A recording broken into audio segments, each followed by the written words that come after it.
mee jaalalli eessatti argama mee? Jaalalli laphee namaa keessatti argama. Laphee keessatti argama. Eega. Ispeeshaalistoonni baqaqsanii yaalii gaggeessan yeroo dhoosanii ilaalanitti wanti jaalala jedhamu yookaan ammoo wanti fakkii jaalalaa qabu qaama namaa keessatti akka hin argamne ibsa. Ati ammoo eessaan qoratteeti kan argite keessatti? Akkas jechuun koo sammuu namaa keessatti jechuun yaaduma namaa keessa jiraata malee laphee namaa keessa qaama ta'e yookaan akka orgaanii biraatti onnee namaa keessa ta'a jechuu komti. Garuu uuma keessa jira jaalallis. Entertainmentii Siilal. Maqaa kee daawwattoota keenyatti nuuf himi. Maqaan koo Gadaa Wandimmoo Dhugumaan jedhama. Barataa tiyaatiraati. Tolee Gadaa, mee gaaffii xiqqoo wayii tokko lama jennee gaaffii sanarraa si gaggaafannaa isa nuuf deebisuuf hayyamamaadha? Hayyamamaadha. Tolee, mee ati nama ni sobdaa? Sobdee beektaa? Namni sobees ni beekaa garuu hin sobus.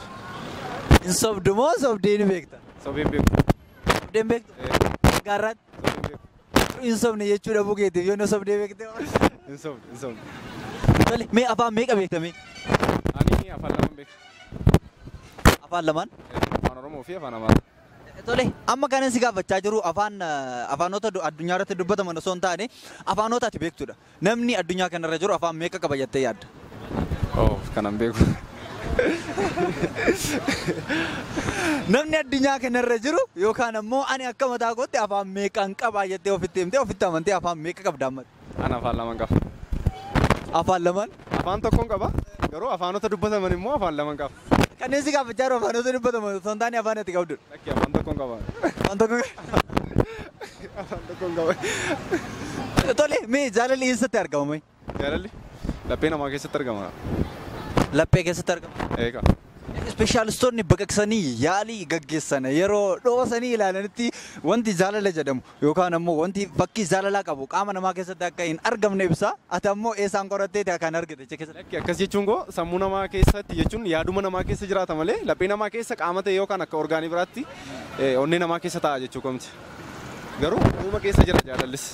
Tole galatoomi. Mee dubarri takka dubartiin ati hedduu jaalattu takka yoo si jalaa heerumtee fi yoo si jalaa duute kamirra gaddi? Yoo na jalaa duute. Otoo lubbuun jirtu otoo atis lubbuun jirtu yoo nama biraatti heerumte hin gadditu? Nan gadda garuu du'uu isheetti baay'een gaddasa sanarra. Duutu si gaddisiisa? Duuti na gaddisiisa. Duuti ishee na gaddisiisa. Yoo jiraatte haa jiraattu maaliif haa xiqqaatu yoo guddatu iyyuu jaalala xiqqoos ta'u guddaas ta'u wajji dabarsuu danda'a. Garuu immoo haa jiraattu. Tole mee jireenyi sitti ulfaate ni beeka? Jireenyi natti ulfaate hin beeku. Jireenyi takka sitti ulfaate hin beektu? Garuu jireenyi mana kanaan ulfaata. Kiiloo meeqa ulfaata?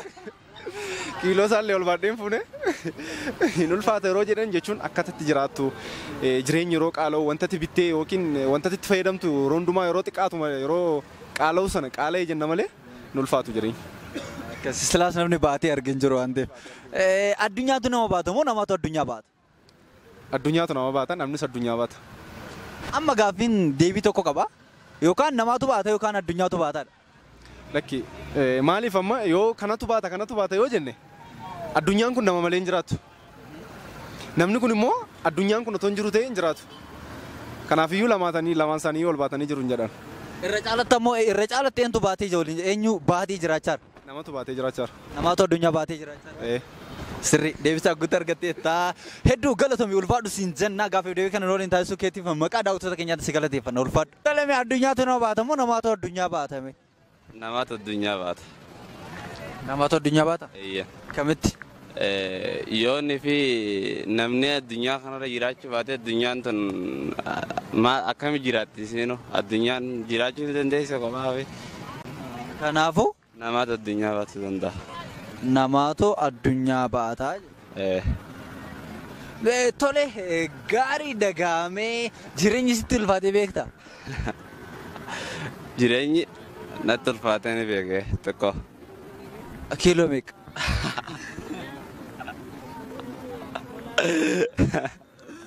Himmi isaanii gara guyyaa san. Himma sanamne. Tole meeti afaan meeqa qabdame? Afaan tokko maan qaba? Afaan tokkisi? Kanuma warqaabeeraan qaba. Otoo ati argitu jaalalleen keessi duratti heerumtee nama olii yeroo jiraatu yoo argite hin gadditu?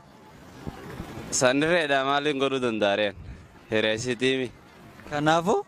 Hin gaddu takki. Tole gaamee haa ta'uuti jaalalli eessatti argamame? Jaalalti onnee keessatti argama. Onnee keessatti argama? Yoon baqaqsitee yaaltee yoo argite?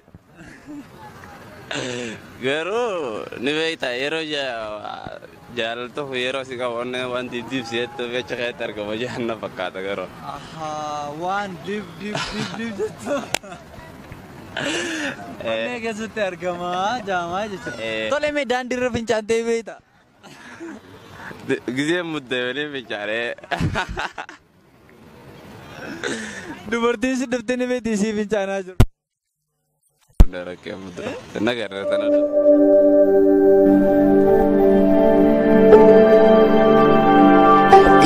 Entertainment Series.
Raareen hundi ati argitu.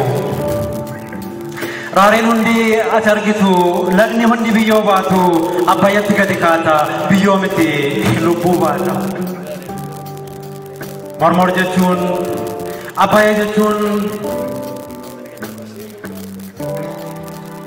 abbayya jechuun foon nama dhaabutu ciccite. Dhiiga lubbuu qabutu qallate. Seenaan mormor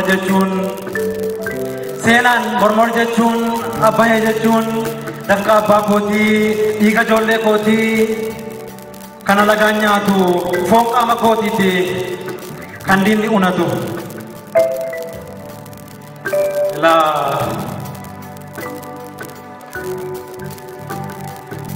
Ilaa danfi dhiigaa jabaan tabbayyaa beeku luqqa'ee ciccitee laga taa'ee yaa'u mormorii abbayyaadha dhiiga kootii dhiiga keedha kanaaf qabnee hiine yakkamaadha.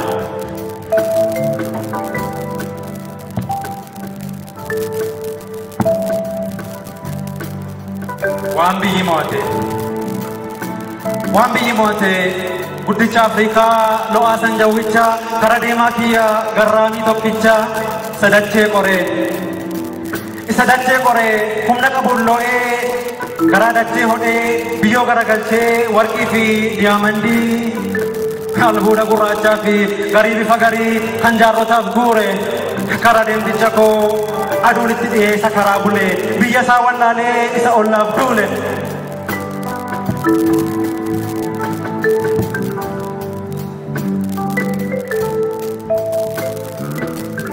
Abbayya koo Naayil, abbayya gurraacha, abbayya koo booruu, isa garaan aarii, aastaa koo kallacha. Biyya koo qabe, biyya xiqqoof qore, dhalootatu waan ta'ee hudhee isa qabe. Humni kee humna bishaanii haa ta'uun kunoo jijjiiramee, humni dhaloota koo abbayya mo'ate, kunoo bishaan qabe, kunoo bishaan mo'e, afoolluu mo'ame.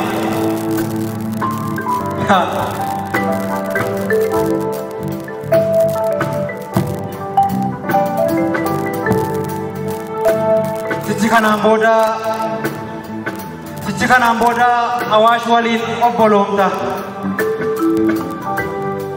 Awaash waliin obboloomta biyyaan baatu ol deebitee lafa seenta. Ilaa lafa lixi lafa abbaa kee Gaafas biyyoon nyaanne nyaatta, biyyoon nyaates si nyaata. Akka keenya doo argita, akka nuti duunetti duuta. Boodarraa duuteen haftu du'a irraan oolfatta. Biyyoo nyaattee, biyyoon si nyaatee midhaan taatee ol biqilta.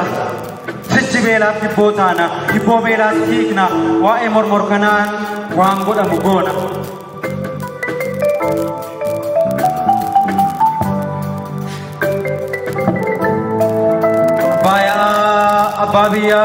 Abbaya wabii ayyaa dhalootatu dammaqe harka tokko ta'e sabbata ayyoo ikee biyyatu ittiin ife tokkummaa mul'ate biyyatu ol ka'ee addunyaan argite labatatu seenaa ol kaa'e seenaatu barraa'e.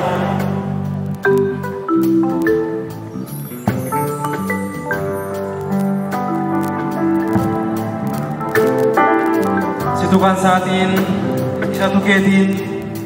Situ kan saatiin isatu keetiin waa waaqni jedhe jecha waaqaati. Dagalee biyyaa dhiiga gurraacha mallattoon kee abbayicha.